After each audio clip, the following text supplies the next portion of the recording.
कल्पना करा, भारतीय राजकारणातील एक असं राज्य जिथे जवळपास 6 दशकं एकाच विचारसरणीभोवती फिरणारं राजकारण पाहायला मिळालं, जिथे चित्रपटसृष्टीतील कलाकार सुपरस्टार बनले आणि त्यानंतर थेट मुख्यमंत्रीपदापर्यंत पोहोचले.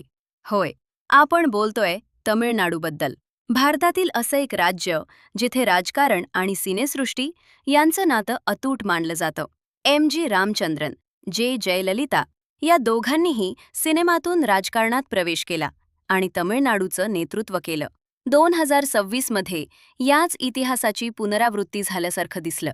दक्षिण भारतातील सुपरस्टार थलपती विजय राजकारणात उतरले आणि त्यांच्या तमिळगा वेट्री काझागम TVK या पक्षाने विधानसभा निवडणुकीत मोठा विजय मिळवत सत्ता स्थापन केली. राजकीय विश्लेषक म्हणत होते, तमिळनाडूमध्ये आता एका नव्या युगाची सुरुवात झालीये.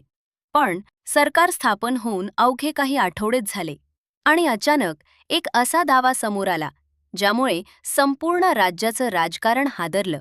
TVKचे आमदार डॉक्टर इलैयाराजा यांनी दावा केला, मला 35 कोटी रुपयांची ऑफर देण्यात आली. का? कशासाठी? सरकार पाडण्यासाठी? की हा फक्त राजकीय आरोप आहे?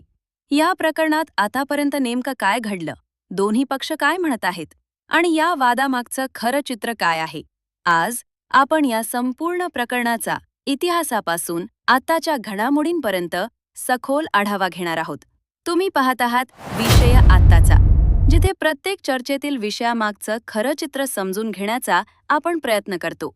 या प्रकरणाचं गांभीर्य समजून घ्यायचं असेल तर सर्वप्रथम आपल्याला तमिळनाडूचा राजकीय इतिहास समजून घ्यावा लागेल. आज भारतातील अनेक राज्यांमध्ये राष्ट्रीय पक्षांची सत्ता पाहायला मिळते, पण तमिळनाडू हा त्याला अपवाद आहे. 1967 नंतर येथील राजकारणात राष्ट्रीय पक्षांपेक्षा द्रविड पक्षांचंच वर्चस्व राहिलं. एकीकडे DMK म्हणजे द्रविड मुन्नेत्रा काझगम, तर दुसरीकडे AIADMK म्हणजे ऑल इंडिया अन्ना द्रविड मुन्नेत्रा काझगम. गेल्या जवळपास 6 दशकात याच दोन पक्षांनी आलटून पालटून सत्ता चालवली. या काळात करुणानिधी, जी रामचंद्रन, जयललिता आणि MK स्टालिन यांसारख्या नेत्यांनी तमिळनाडूच्या राजकारणावर आपली छाप सोडली. यातील एक विशेष गोष्ट म्हणजे या राज्यात सिनेमा आणि राजकारण हे एकमेकांपासून वेगळे नाहीत. इथे मोठे चित्रपट अभिनेते लोकांच्या मनात देवासारखं स्थान निर्माण करतात आणि याच लोकप्रियतेच्या जोरावर अनेक कलाकारांनी राजकारणात मोठं यश मिळवलं. आता प्रश्न पडतो, थलपती विजय यांनी राजकारणात येण्याचा निर्णय का घेतला? विजय दक्षिण भारतातील सर्वाधिक लोकप्रिय अभिनेत्यांपैकी एक. त्यांचे चित्रपट शेकडो कोटी रुपयांचा व्यवसाय करत.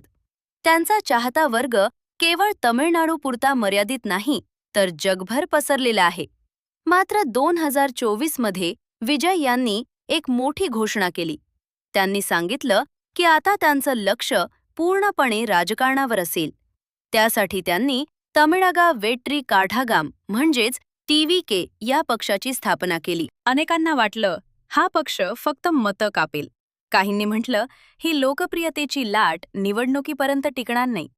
पण 2026 ची विधानसभा निवडणूक लागली आणि निकालाने सर्व अंदाज चुकीचे ठरवले. TVKला अपेक्षेपेक्षा मोठं यश मिळालं. मित्रपक्षांच्या पाठिंब्याने विजय यांनी सरकार स्थापन केलं आणि मुख्यमंत्रीपदाची शपथ घेतली.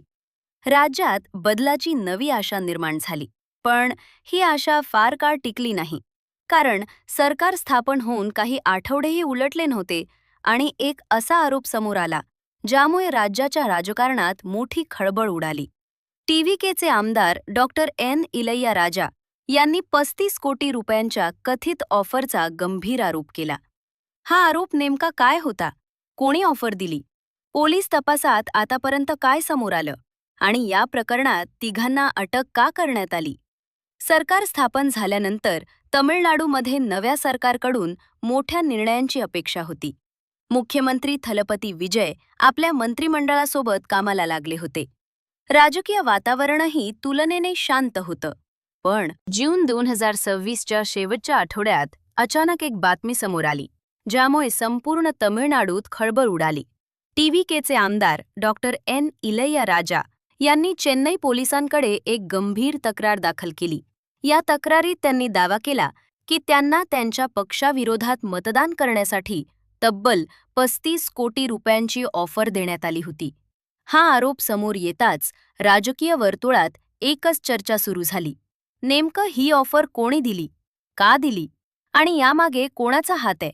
आमदार इलैया राजा यांच्या तक्रारीनुसार काही दिवसांपूर्वी त्यांच्या मोबाईलवर एका अनोळखी व्यक्तीचा फोन आला. सुरुवातीला तो फोन सामान्य राजकीय चर्चेसारखाच वाटत होता. समोरच्या व्यक्तीने स्वतःची ओळख इंडियन पॉलिटिकल डेमोक्रॅटिक स्ट्रॅटेजीज म्हणजेच IPDS या संस्थेशी संबंधित असल्याचं सांगितलं.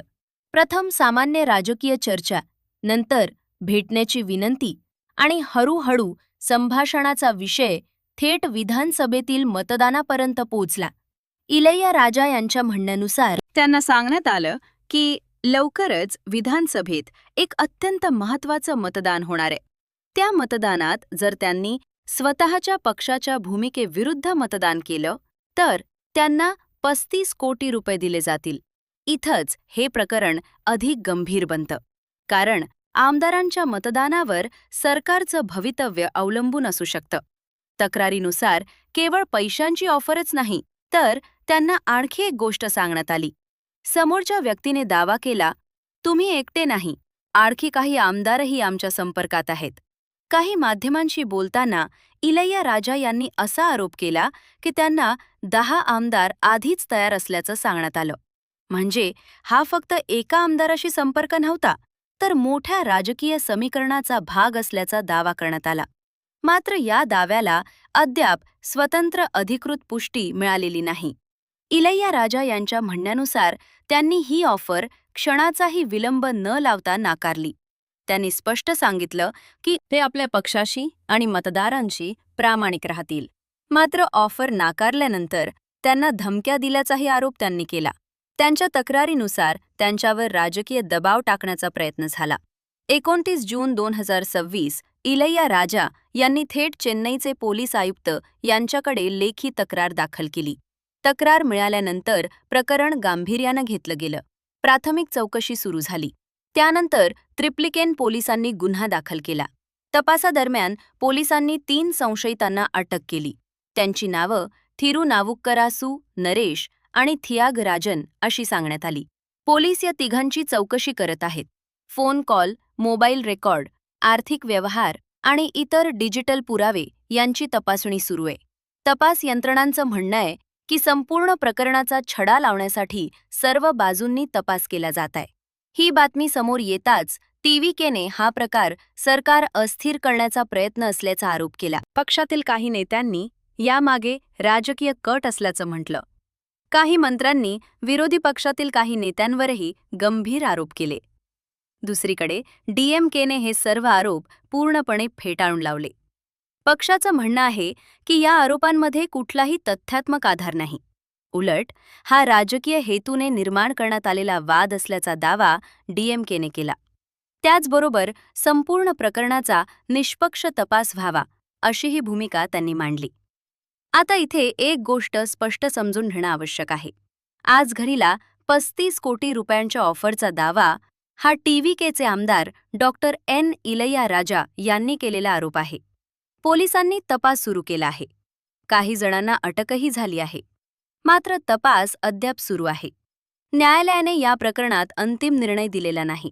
म्हणून या टप्प्यावर कोणालाही दोषी ठरवणं योग्य ठरणार नाही. मात्र एक गोष्ट निश्चित आहे. या एका आरोपामुळे तमिळनाडूच्या राजकारणात मोठं राजकीय वादळ निर्माण झालं आहे.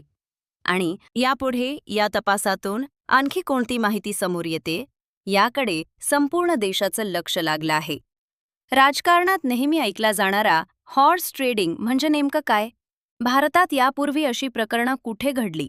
आणि जर खरोखरच काही आमदार पक्ष सोडून गेले असते तर थलपती विजय यांचं सरकार धोक्यात आलं असतं का?